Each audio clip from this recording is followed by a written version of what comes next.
Halo semua, selamat datang di channel kami, Channel Kriminal bersama saya Antika Hwalo. Bagi Anda yang menyukai pembahasan tentang kasus-kasus kriminal, kami sengaja membangun channel ini untuk Anda. Jangan lupa untuk mendukung channel kami dengan cara subscribe, like, komen, dan share ke media sosial yang Anda punya. Kasus hari ini terjadi di dua negara, yaitu India dan Kanada.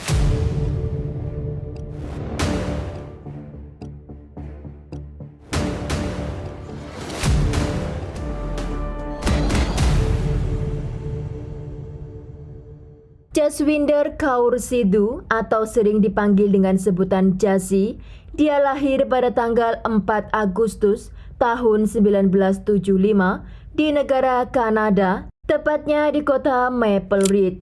Namun keluarga Jasi semuanya adalah warga India yang bermigrasi ke negara Kanada. Berawal pada tahun 1970-an, Paman Jasi pergi ke Kanada untuk membeli tanah pertanian dan dia menanam tanaman blueberry. Dari bisnis tersebut, Paman Jasi menjadi milioner yang sangat kaya raya. Paman Jasi menjemput seluruh keluarganya di India untuk pergi ke Kanada. Dia juga mencari puluhan karyawan untuk bekerja di ladang blueberry yang dia miliki. Setelah sampai di Kanada, mereka semua tinggal di rumah ini. Keluarga pamannya dan juga orang tua Jasi tinggal di rumah besar itu. Penghuninya memiliki kehidupan yang modern, namun masih dengan kultur India. Paman Jasi adalah saudara laki-laki ibunya. Yang menjadi leader di rumah tersebut adalah Paman Jasi yang bernama Surjit Singh Badesa. Karena ayah kandung Jasi telah didiagnosis menderita skizofrenia sejak Jasi masih kecil, maka Surjitlah yang mengambil alih semua tanggung jawab dan yang menentukan apa yang harus keluarga mereka lakukan dan dengan siapa keponakan dan juga anak-anaknya menikah. Jasi tidak pernah pergi sendirian keluar rumah tanpa seorang laki-laki dari keluarganya yang menemaninya. Itu sudah pakem aturan dari keluarga mereka. Pada bulan Desember tahun 1994, saat itu Jasi berusia 19 tahun. Keluarga Jasi pulang ke kampung halaman ibunya di negara India. Perjalanan Jasi ke India inilah yang akan merubah kehidupan Jasi sepenuhnya. Karena di kampung halaman ibunya, di kota Punjab, India, dia mengenal seorang laki-laki yang bernama Sukhwinder Singh Sindhu atau lebih dikenal dengan sebutan Mitu. Dia adalah pemain kabadi. Kabadi adalah permainan olahraga yang sangat populer di negara India. Mitu seumuran dengan Jasi kala itu. Jasi dan Mitu jatuh cinta. Namun karena keadaan latar belakang mereka berbeda, yang dimana Jasi dari keluarga milioner, sedang Mitu dari keluarga yang miskin di India. Mitu saat itu bekerja sebagai sopir mototaksi atau angkutan umum di India. Cerita mereka ini dikatakan seperti cerita putri dan rakyat jelata. Setelah perkenalan itu, Jasi dan keluarganya kembali ke Kanada. Namun jarak tidak menghalangi dua joli yang sedang mabuk cinta. Jasi dan Mitu terus melakukan kontak melalui surat selama 4 tahun ke depan. Namun karena Jasi sudah terbilang dewasa, tahun-tahun itu keluarga Jasi dan pamannya mengatur perjodohan. Yang dimana paman Jasi memilih orang India yang tinggal di Kanada, yaitu teman kerjanya yang memiliki ketertarikan kepada keponakannya Jasi. Laki-laki itu berusia 60 tahun dan pamannya meminta Jasi untuk menikah dengan laki-laki tersebut karena dia akan membantu dalam perkembangan kebun blueberry-nya. Jasi menolak mentah-mentah perjodohan itu dan Jasi meminta kepada ibunya untuk mencarikan orang dari kampung halamannya. Pada tahun 1999, Ibu Jasi dan keluarga pamannya pun pergi ke Punjab, India untuk mencari calon suami untuk Jasi. Namun Ibu Jasi dan pamannya tidak tahu jika Jasi bertemu kembali dengan Mitu. Jasi dan ibunya selama di India mereka tinggal di rumah tantenya, yaitu saudara perempuan ibunya. Tantenya ini tahu jika Jasi mencintai Mitu dan dia akan membantu pertemuan mereka.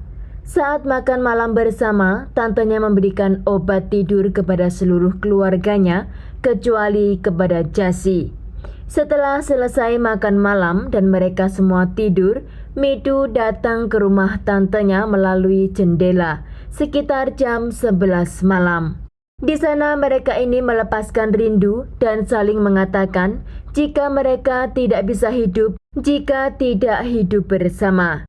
Jasi meminta kepada Mitu untuk menikahinya agar dia tidak dinikahkan dengan orang lain. Di hari terakhir liburan, Jasi meminta izin kepada ibunya untuk dia tidur di rumah temannya sebelum pulang ke Kanada.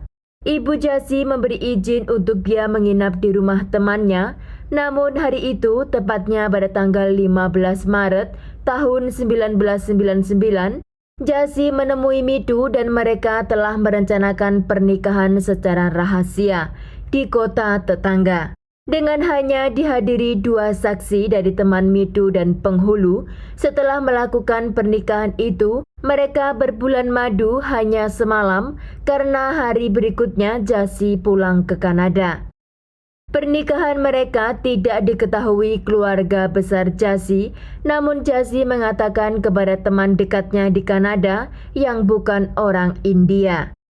Maka mereka masih bisa menyimpan rahasia pernikahannya. Jasi secara diam-diam dia mengirim fax ke Mitu permohonan visa agar dia bisa pergi dan tinggal di Kanada. Rencana Jasi setelah Mitu sampai di Kanada, dia akan melarikan diri dari keluarganya dan hidup bersama dengan Mitu. Namun rencana tersebut mendapat halangan karena yang awalnya pernikahan Jasi dan Mitu secara rahasia, orang-orang di kampung Mitu mulai menyebarkan berita bahwa Mitu telah menikahi seorang anak milioner.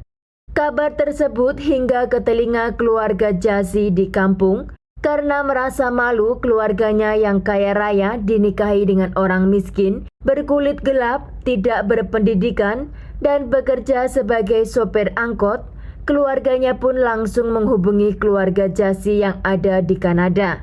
Karena mereka anggap pernikahan mereka itu mencoreng nama baik keluarga. Ibu Jasi menghukum anaknya dengan mengunci di kamar dan menurut sepupu Jasi, ibunya juga melakukan kekerasan fisik kepada anaknya.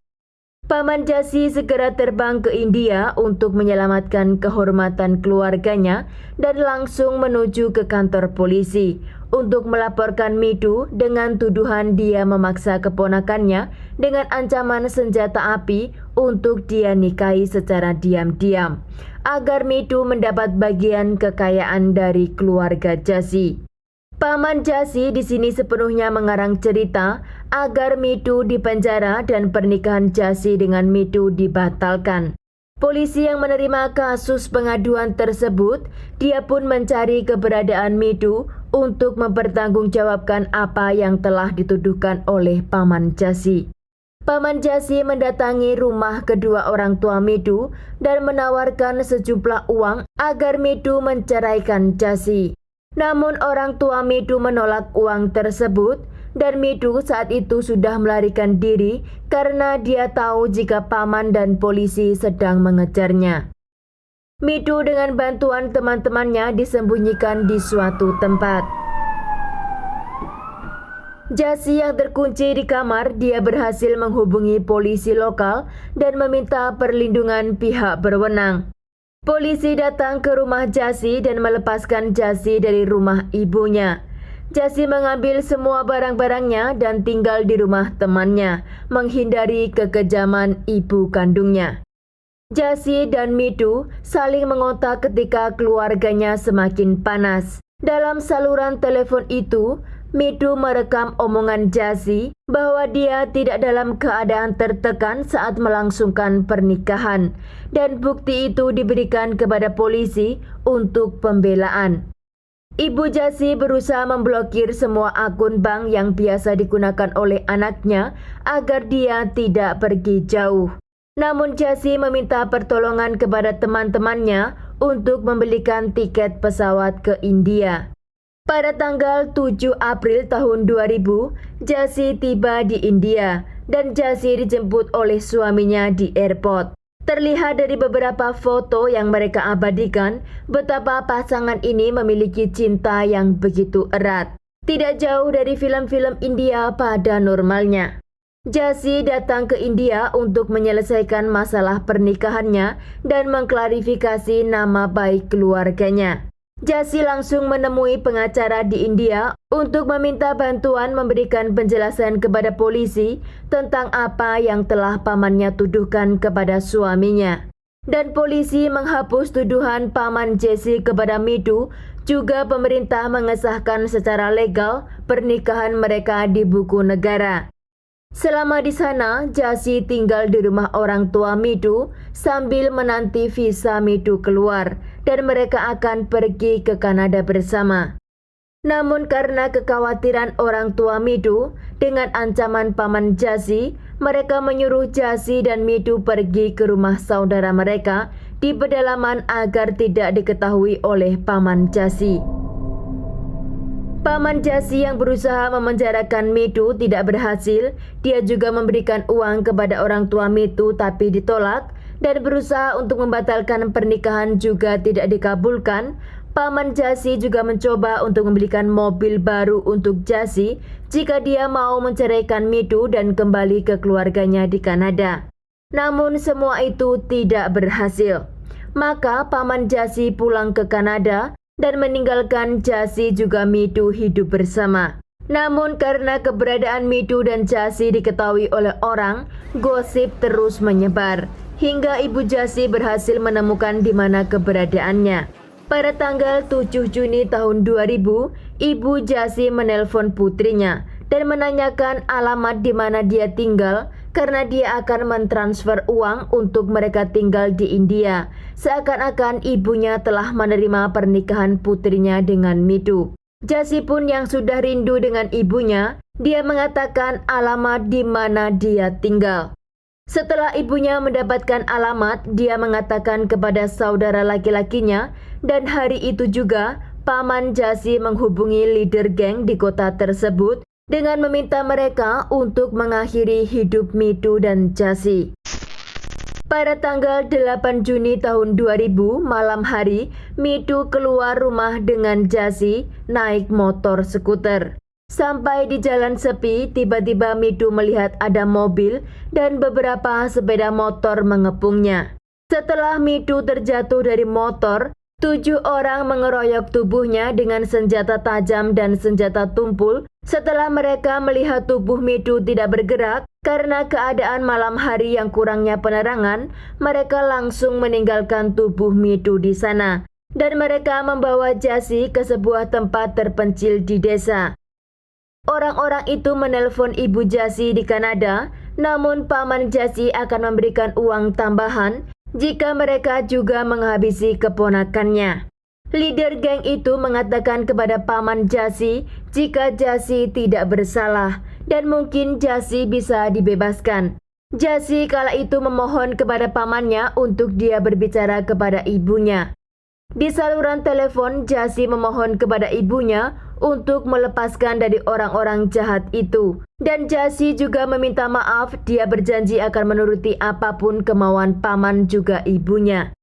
Namun ibunya meminta untuk memberikan teleponnya itu kepada leader geng dan di sana ibu Jasi mengatakan kepada leader geng untuk mengakhiri hidup anak perempuannya itu sesegera mungkin.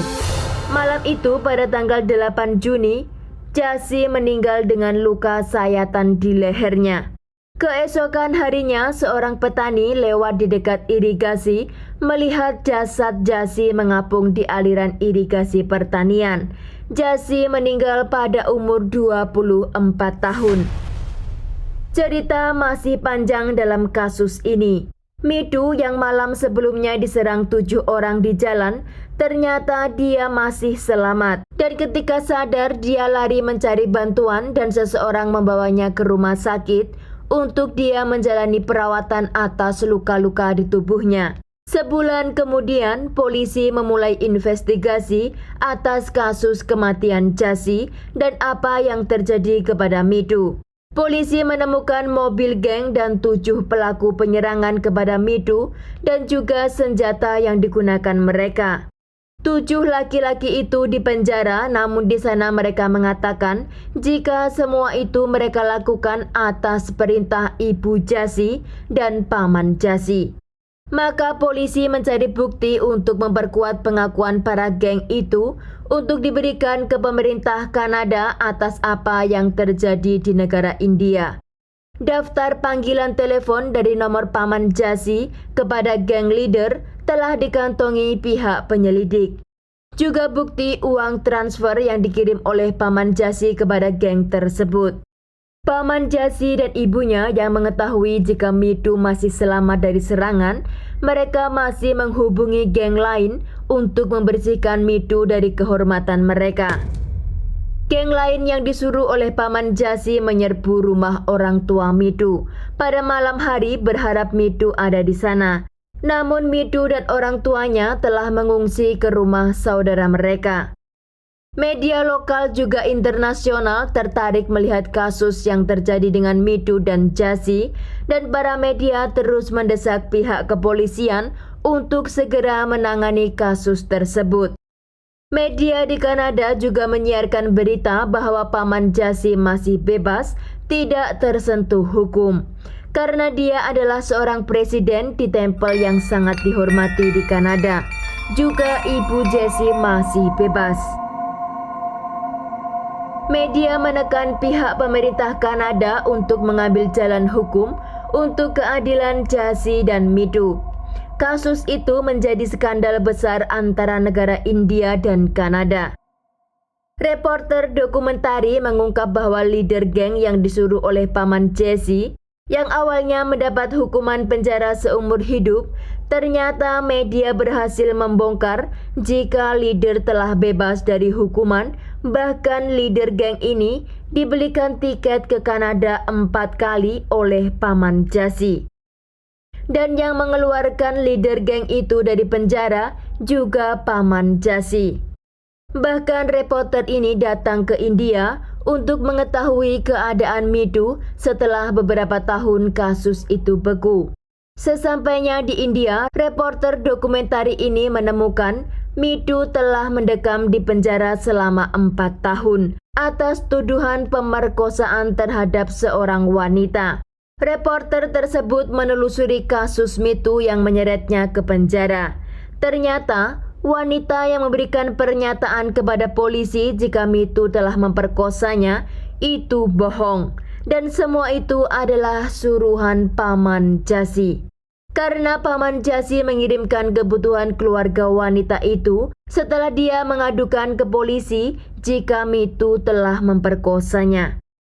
Media sekali lagi menyelamatkan Mitu, bahkan ada website yang mencari dukungan untuk keadilan Jassi. Juga ada beberapa buku yang dirilis atas kasus Jassi dan Mitu.